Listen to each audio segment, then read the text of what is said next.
На всички ни беше ясно, че рано или късно ще дойде този момент. След малко паля колата, забирам денката и отиваме директно в физическият магазин на Mystery Games BG непоканени. Те няма да имат представа нито какво ще правим там, нито че изобщо отиваме и какво сме им подготвили. А това, което сме им подготвили, са няколко неудобни въпросчета, чието отговори съм сигурен, че всички вие искате да разберете. Ние все пак сме си подготвили техника за без значение какво се случи, но аз наистина се надявам да извадим късмет и Mystery Games просто да не ни извикат охрана, когато ни видят, а реално да се навият и да седнат на масата с нас и да отговорят на всичко, което сме им приготвили. Разбира се, няма да ми е за първи път да ме гонят от търговски център, защото искам да задам няколко въпросчета на инфлуенсър, така че аз съм подготвен за абсолютно всичко. Така че няма какво повече да се бавя, отивам да се оправям и да паля колата, защото времето напредва. А преди да сме започнали с видеото, не забравяйте да ме последвате в Instagram и в моя Twitch, където съм на живо от 8 часа всяка вечер. Реално много от казусите и въпросите, които ще им задам днеска на Mystery Games BG, са породени именно оттам. Окей, стига сме се бавили, защото времето наистина напредва, а не искам да ги изпускам днеска. Окей, пристигнахме пред Гранда. Сега ще се опитаме да намерим къде им се намира офиса. Взех се с мене и денката. Его тък му излиза от колата и той. Ей, да не забравим да платим си на зона само. Да. Айде се. Мерси. Малко да ти отворя вратата. Брат, усещаш ли как? Мириши на манджа, брат. Между другото, верно, да. Сега трябва да се качим от този асансьор. Ще го викна направо към третия етаж. Да. Давай. И направо да ги намерим къде са. Това е.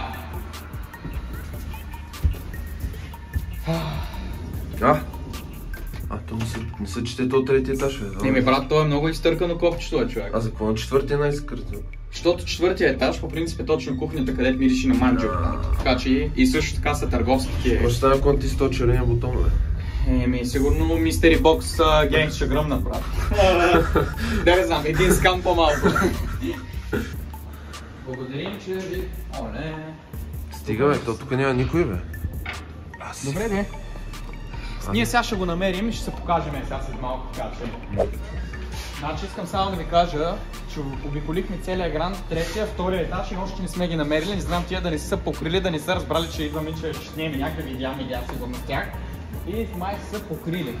Може да само първия ни остана, бе, какво? Кое е останало? Не сме. Да, имам предвид, че го обикаляме вече първия етаж, сега които тук не са, може да са затворени и този магазин, знаеш? Да. Между другото. Ей, ето е. Най-накрая не мога повярвам. Да. Ей, гайс. PlayStation, Mystery Box. Подарък за всеки повод.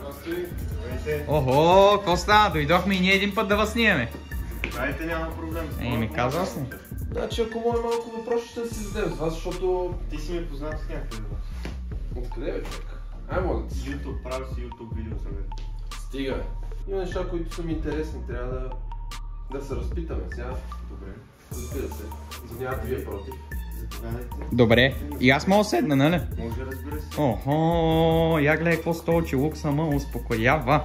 Трябва да се запознаем, между другото. Денис, приятно. Ивайло съм аз. Съжалявам, че ние така... След въпросите ще се запознаем.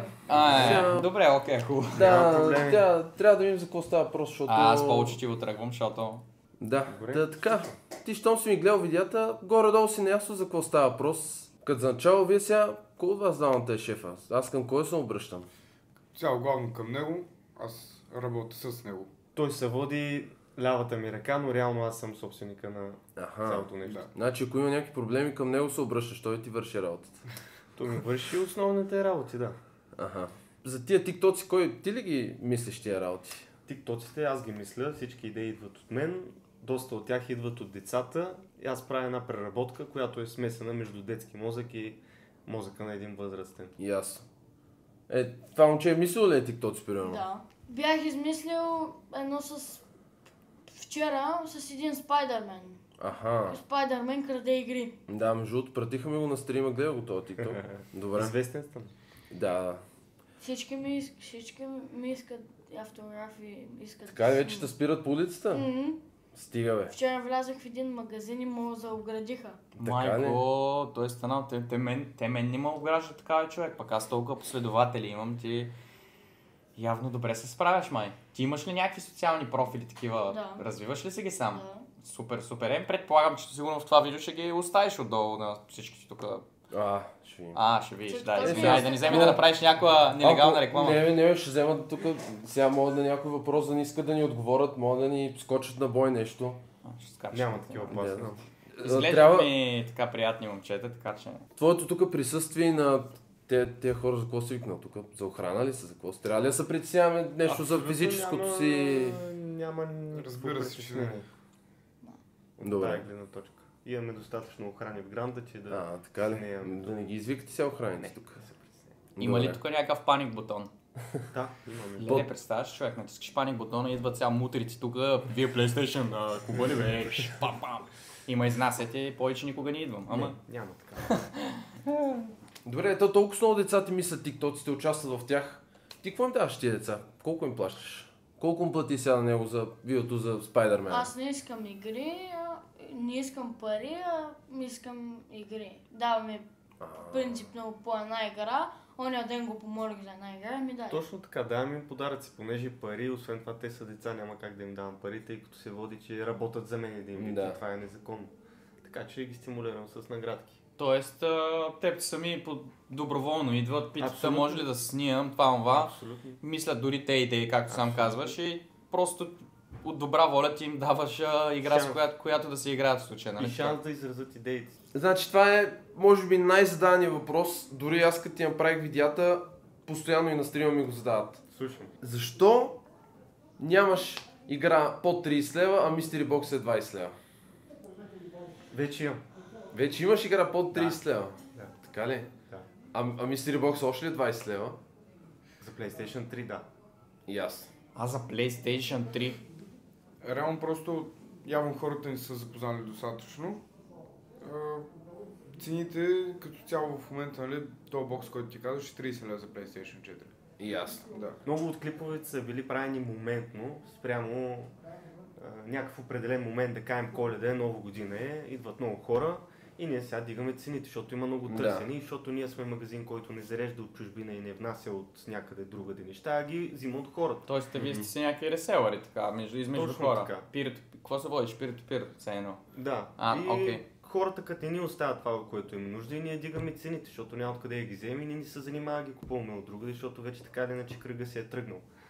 И затова вдигаме цените. Сега като е Коледа, Нова година, празници, всичко свършва. Тук всичко са поизпразнати. И ние за да не ни свърши и за да изкараме някой лев, просто дигаме цените. Да. Добре, да е покрай този целият хейт, където се навали, покрай вашия канал. Доста хейт. А на мен ми излизаха в повечето случаи хейт видеята, които се опитват да ва иронизират, да ва имитират по някакъв начин, добавят някакви кутии, слагат някакви стотинки, жълти и така нататък. Ромпете. А това... Точно и тия видеа, поне мен лично супер много ме забавляват. Защото реално по този начин сме накарали хората да направят нещо като цяло. Тоест искаш да ми кажеш, че това е било по някаква така фиксирана идея, която реално вие предлагате повече пари, ама всъщност за видеото сте казали нещо такова, или? На някои от игрите, да. На някои от игрите. Но между реално другото- истината е някъде по средата. Теб личното ти мнение, какво е според теб? Това правилно ли е примерно от децата? Все едно един вид, то в интернет излиза, че те взимат предимство от това, че те са по-големи примерно и един вид все едно са малките деца, Това разбираш са ли? най-целият хейт, реално. Аз затова и направих видеята, така че... Защото нали, аз съм виждал, не всичките видеа съм гледал, но са ми излизали много така често видеа, в които има много хейт коментари по техен адрес и примерно носи една торба с игра и Ивайло в случая дава просто 20 лева, нали. Сега не знам дали е било само за видеото, но предполагам, че е било заради видеото, ако не е заради видеото... Конкретно в този случай не е било заради видеото, наистина. Но конкретно в този случай беше цяла торба с ретро неща. Ясно. Които, ако махнем видеото и камерата, децата ни са молеха, понеже са дошли от еди си къде, да ни ги продадат.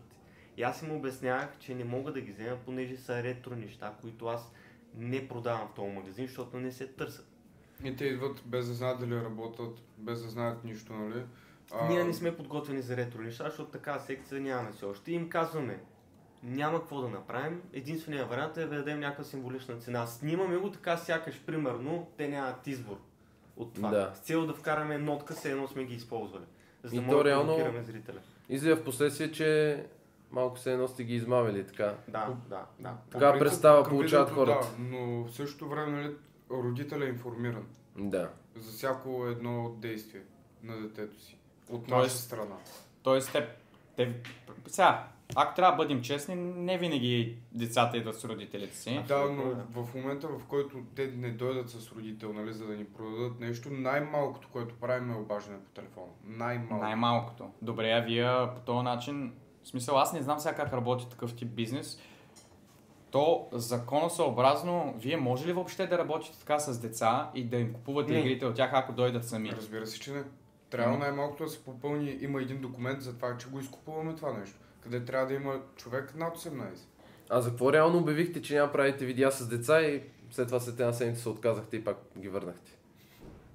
Тук вече е малко биполярно удря, понеже действаме спрямо моментни усещания, кое е правилно и кое не е. Лично аз като кажа нещо, нали, съм убеден в него, обаче после осъзнавам, че примерно съм грешил и си променям постъпката. И малко отстрани изглежда се едно, не знам какво се случва, което е така, защото ние все още се учим, нали, не сме научени. И така. Добре, случая го казах, извинявам се, че прекъсвам, понеже се натрупа много хейт, който по някой път и мен ме обърква откъде идва и аз търся нишката. Аз знам откъде идва всъщност, но някой път просто се забърквам аз самия себе си, откъде наистина идва. И качвам някое видео, колкото ми е дошла някаква дори глупа идея, но знам, че ще е интересна и я качвам. Дори и да ни я мисля всъщност. Да. И затова обърквам самите хора. Добре, тия пародии и тия фейк профили, те реални фейк профили са или реално ти си създаваш Не, тук вече са изкуствена напълно среда? реални и то тръгна от едно видео, в което казах, ще спечели награда той, който ми направи най-хубава обработка, обаче не се уточних хубава, лоша Аха. и оттам се тръгна. Да, Защото защото хората почнаха да спамват супер много видеа, нали? Конкретно, най-вероятно с цел за тази награда. И оттам Да. просто се тръгна абсолютно всичко. А зад TikTok профила на Софийския ви офис, пак ли ти решаш какво да скачаш там или... В момента е малко трики, понеже колегите искат да направят по-официален този профил и са решили да качват само информативна тек информация. И сме изтрили и заключили всички неща, които са... Защото по едно време Мой там стил. се качваше Конор Макгрегор, не, това Конор Макгрегор май беше във вашия профил, но Да. имаше 30 видеа с всякакви там Снимки и Майк личности. Тайсън. Да. Това го направих, защото, ако трябва да бъда честен, нашия профил получи 2 заплахи да ми го закрият и аз реших да използвам друг профил, като тестово зайче. И те за какво са тия заплахи? С какво са Ами, свързани? В смисъл, Понеже, примерно, сега качваме един обер, примерно, и TikTok не му харесва обера, заплаха. Качваме, примерно, нещо друго, което нарушава тяхната политика. да. Не, просто ми беше интересно за кои клипчета точно става въпрос, защото аз също съм наясно TikTok, че... Политиката на TikTok, тя е много сваля каквото широка им дойде. и... Така, пак една много популярна тема, която супер... Къде отиваш? Тръгваш ли си? Да, съжалявам, аз трябва да тръгвам. Да. Между другото, наистина... Говорете сега ще дойде Окей. да свърша една работа само. Добре. Така, нещо, което супер много, особено в тия мим видеята, дед ви правиха, дед ви ебаваха. Да, какво за Бога се случи с Софийския ви офис, защото затворихте се 2 седмици? Верно ли НАП ви затворих? Какво стана там? Това е голяма забраквация за зрителя, точно това с НАП. Не ни затвориха НАП. Нямахме така добро сплотяване в екипа, Софийския екип. И аз. И трябваше аз от тук до София всяка седмица или трябваше да живея в София, където най-мразя този град. Искам да се обиждат софиянци, ама за жалост.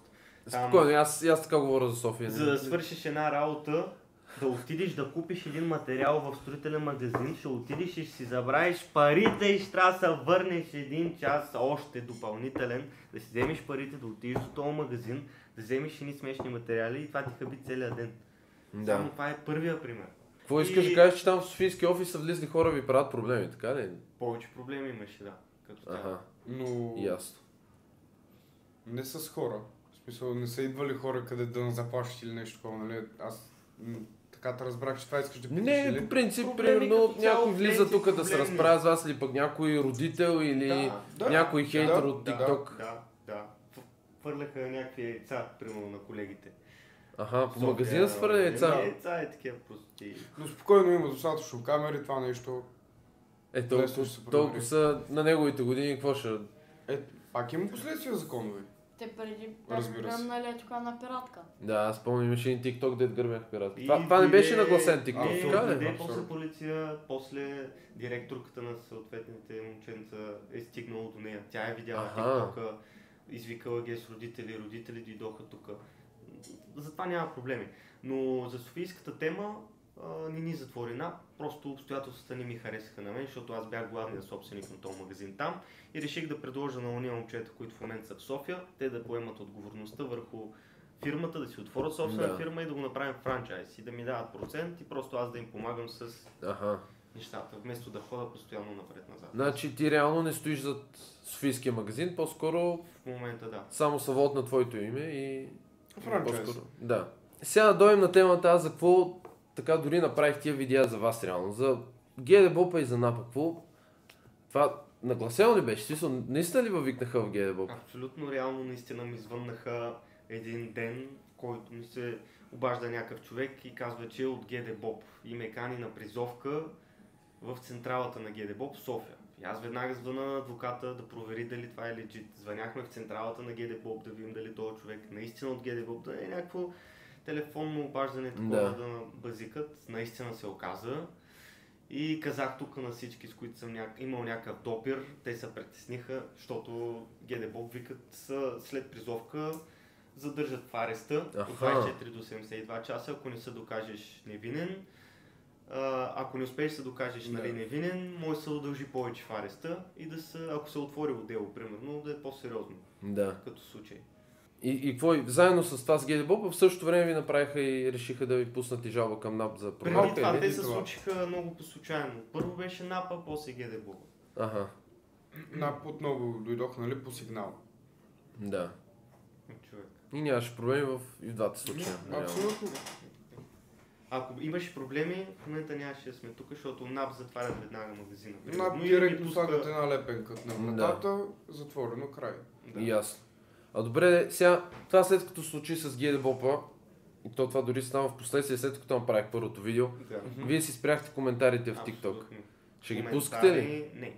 Никога повече. Ще пускаме само на определени видеа, които отново аз подбирам коментарите. Ще Ясно. бъдат винаги филтрирани, за да има позитивни и хубави думи или ако не градивни, но не да има селски изказвания, защото смятам, че вече TikTok трябва да се цивилизова малко, особено българския народ, който много се позволява да хейти.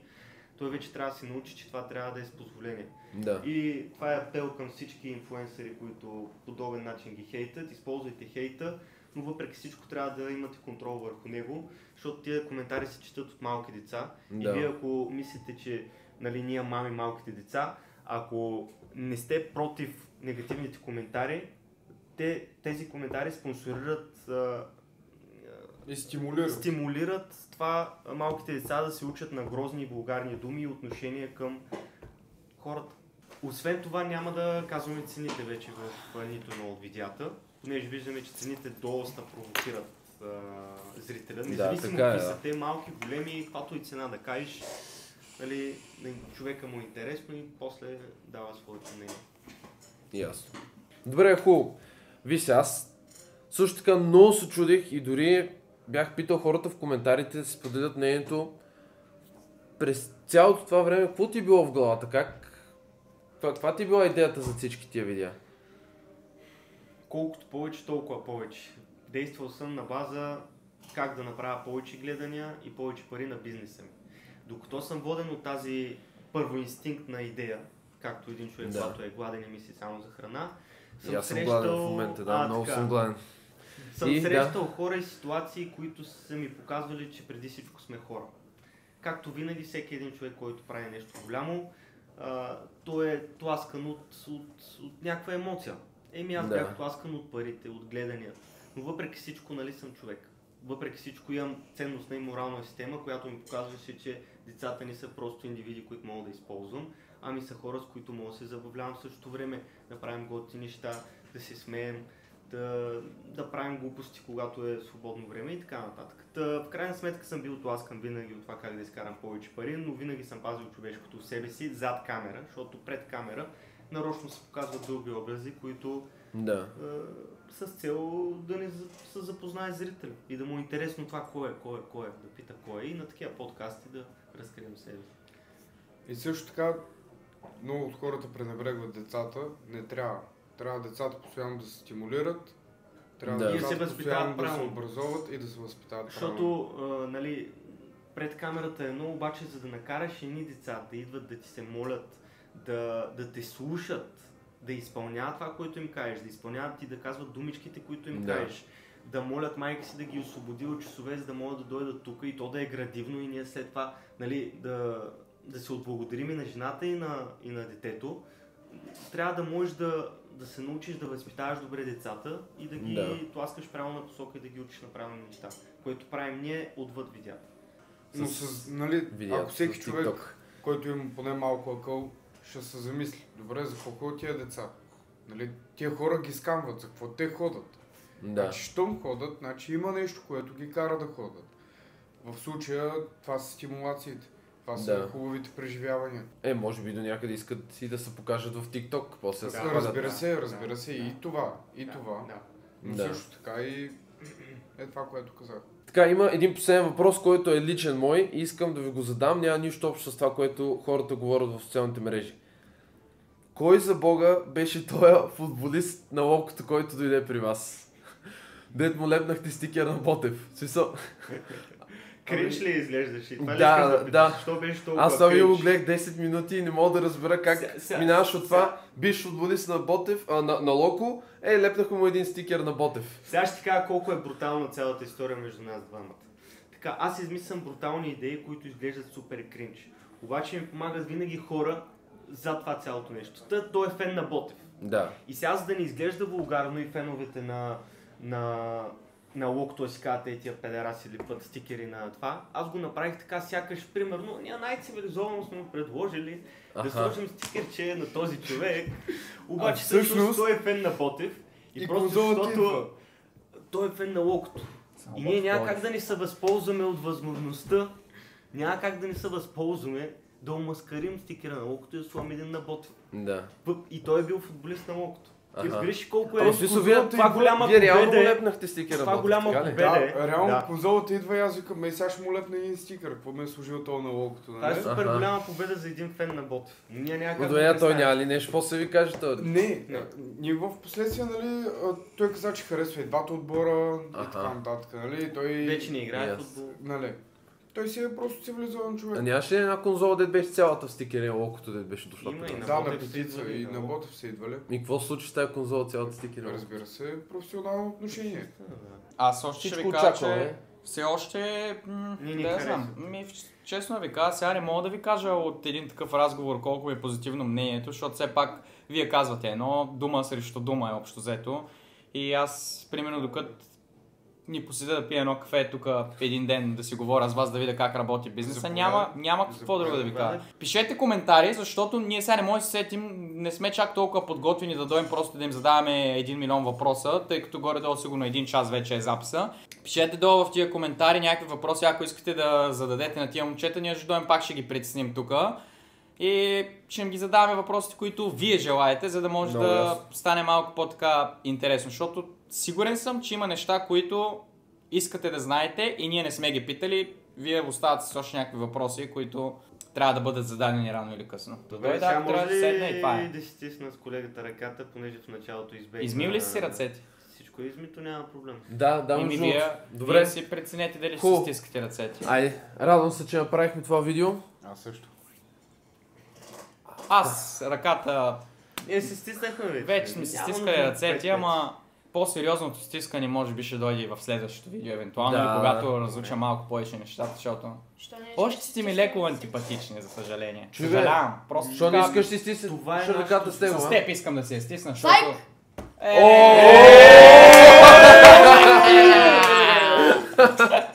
Браво. Това ми хареса, подредима, браво. Подредима, дай сега едно чукче, няма да... какво да направя, брат? Не ме хареса, аз просто наистина трябва да се стрегвам, защото... Подредиха ма и мене. То не може само аз да подреждам хората, човек. Между другото, ако имате нужда за ваши близки и приятели, ремонтираме, продаваме, изкупуваме. Така ли стана? Добре. Един коин ще се взема. Добре, заповядайте, вземете си коин. Не, как аз съм от Локото, черен коин. Благодаря.